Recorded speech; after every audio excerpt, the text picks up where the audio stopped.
nous avons utilisé les capteurs thermiques plans à air et à eau dans notre système. Ça veut dire qu'entre les tubes qui absorbent la chaleur, nous avons fait circuler de l'air pour pouvoir avoir une bonne production. Ça veut dire que nous jouons sur plusieurs paramètres tels que les diamètres intérieurs et extérieurs des tubes. Nous jouons aussi sur les épaisseurs même des cellules, de l'absorbeur, tout ce qui entre en jeu. Et à partir des différents paramètres qui sont pris dans la littérature, nous établissons un intervalle où chaque paramètre peut être bien compris et nous recherchons une solution optimale pour avoir un rendement aussi optimal.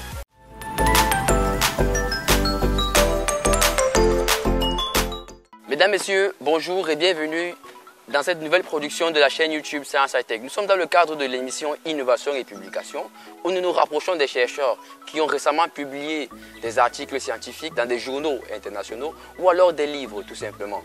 Aujourd'hui, nous sommes à la rencontre de M. Armel Zambou qui a publié tout récemment dans un journal et il est au département de physique à la faculté des sciences de l'Université de Yaoundé 1, principalement au laboratoire d'énergie et environnement.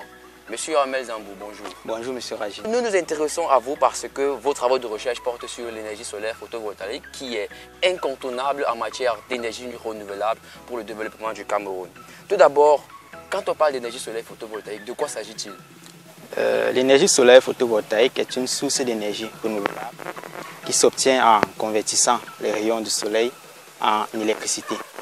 Donc généralement, elle se sert des matériaux semi-conducteurs qui sont généralement faits à base de silicium. Cette année, vous avez publié dans un journal Springer Nature Applied Sciences et vous travaillez sur une technique qui consiste à associer les panneaux solaires photovoltaïques avec des capteurs thermiques. Mais ce qui m'a intrigué, c'est le premier mot de l'intitulé exégétique qui vient probablement d'exergie. Alors, quelle différence y a-t-il entre exergie et énergie, si différence il y en a? Oui, il y a bien une différence. En fait, l'énergie est une grandeur physique qui caractérise la capacité d'un système à pouvoir produire un travail. Oui. Par contre, l'exergie est une grandeur qui caractérise la capacité d'un système à fournir un travail utile. Ok. Tout simplement de manière banale pour que ceux qui sont au quartier puissent mieux nous comprendre.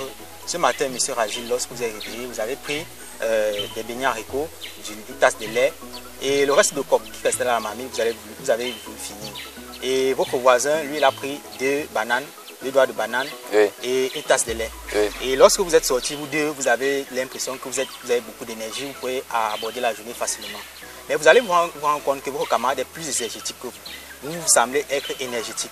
Mais à une certaine heure de la journée, vous allez vous rendre compte que vous aurez envie de dormir parce que le fait que vous avez beaucoup mangé, votre organisme aura besoin de prendre du temps pour pouvoir facilement digérer. Oui. Ce qui fait que votre rendement va baisser puisque vous allez peut-être faire 1 heure ou 30 minutes de sommeil.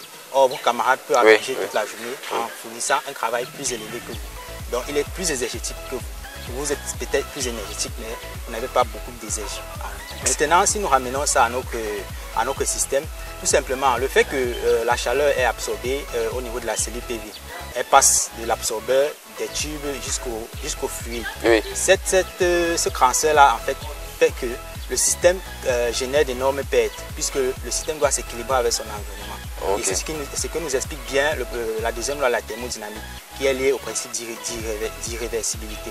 Le fait que le système doit s'équilibrer avec son environnement et que la chaleur ne peut que se propager du milieu chaud vers le milieu froid et le retour est totalement impossible. Oui, et sans vouloir vous couper, nous avons aussi le fait qu'à midi, par exemple, il y a plus d'énergie qui frappe le panneau solaire. Oui. Et son rendement à cette période-là est le plus bas possible.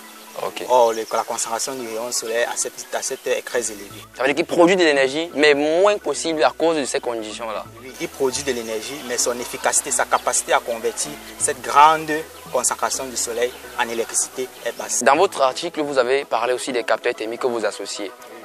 Quel type de capteurs thermiques vous avez utilisé? Les capteurs thermiques, on rencontre plusieurs types de capteurs thermiques. Nous avons les capteurs thermiques plans à air, les capteurs thermiques plans à eau et les capteurs cylindro-paraboliques. Nous avons utilisé les capteurs thermiques plans à air et à eau dans notre système. Ça veut dire qu'entre les tubes qui absorbent la chaleur, nous avons fait circuler de l'air pour pouvoir avoir une bonne production. Nous n'avons pas fait recours aux capteurs cylindro-paraboliques puisqu'elles sont généralement utilisées au-dessus du PV. Donc elles ne résolvent pas le problème de chaleur. D'accord. Puisqu'elles servent à concentrer le maximum de rayons sur la cellule. En termes d'optimisation, puisque votre rôle c'est de gagner en énergie et de diminuer les pertes si possible, Qu'avez-vous obtenu concrètement dans vos résultats en termes d'optimisation? Si possible, on voudrait même connaître les chiffres pour attirer les potentiels investisseurs à l'université. Okay. D'abord, je vais rappeler la technique d'optimisation que nous avons utilisée. Nous avons fait recours aux algorithmes génétiques. Oui. Les algorithmes génétiques qui sont une technique se servant du principe adaptatif et évolutif. Nous considérons que le système est différent. Quels sont les paramètres permettant à rendre le système plus performant, le système à s'adapter à cette différence-là? Ça veut dire que nous jouons sur plusieurs paramètres tels que les diamètres intérieurs et extérieurs des tubes. Nous jouons aussi sur les épaisseurs même des cellules, de l'absorbeur, tout ce qui entre en jeu. Et à partir des différents paramètres qui sont pris dans la littérature, nous établissons un intervalle où chaque paramètre peut être bien compris et nous recherchons une solution optimale pour avoir un rendement aussi optimal. Dans cette étude qui s'avère numérique, est-ce qu'il y a un volet expérimental qui a déjà été fait ou alors qui est projeté pour être fait? L'expérimental n'a pas encore vraiment été fait, mais nous comptons réaliser l'expérimental d'ici 2024 puisque les paramètres que nous avons obtenus nous permettent de concevoir le système PVT.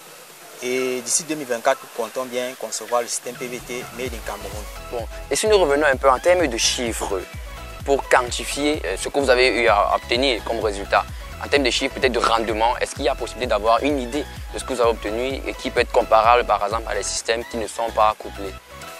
Bien évidemment, vous savez que les panneaux qui sont installés de nos jours dans les toitures n'ont pas un si grand rendement. Je crois que le rendement le plus maximal, c'est dans les 20%. Et avec l'avènement des cellules tandem, nous sommes dans les 30%. Or, nous avons obtenu, grâce à notre optimisation, nous avons pu élever le rendement exégétique aux environs de 36%. Ce qui fait que le fait d'abord d'associer le système fait qu'il y a une production électrique optimale et le fait qu'on a une production encore thermique qui peut être encore convertie en électricité fait que le système est vraiment efficace. D'accord. Alors ce sont de très bons chiffres parce que justement du côté du ministère de l'eau et de l'énergie, il y a un projet d'électrification des zones du Nord et du Grand Nord à partir du soleil photovoltaïque. Si c'est que l'on faisait appel à vous dans le but d'améliorer le dispositif, est-ce qu'il est possible que vous puissiez aider le gouvernement dans cette voie-là? Est-ce qu'il est possible que vous puissiez répondre à l'appel et travailler dans ce sens-là? Oui, bien évidemment. Vous savez, les panneaux qui sont installés dans les centrales solaires au Cameroun, généralement c'est soit le monocristallin, soit le polycristallin. Et ces panneaux-là ne seront pas d'actualité d'ici 2050. Donc, ce qui fait qu'il est possible avec notre technique d'accroître ces performances de production, par exemple celle de Guidère qui est à environ 15 MW. Il est possible avec notre technique qui tourne de 15 à environ à 17 MW, ce qui fait une production de plus de 2 MW, ce qui est considérable pour cette centrale-là. Donc ça voudrait aussi dire que ce type de travail-là peut intéresser un potentiel investisseur ou des entrepreneurs qui veulent se lancer dans le photovoltaïque. Bien évidemment. C'est une technique qui est en progrès, et il est fort probable qu'elle soit déjà industrielle puisque ce n'est pas encore vraiment industriel les PV. D'accord. Alors voilà qui met un terme à notre interview de M. Armel Zambou. Merci beaucoup, une fois de plus. Nous espérons que vous avez aimé la vidéo. N'hésitez donc pas à liker et partager autour de vous pour que le public camerounais connaisse l'importance du photovoltaïque et son association avec des capteurs thermiques pour une meilleure exergie. À très bientôt.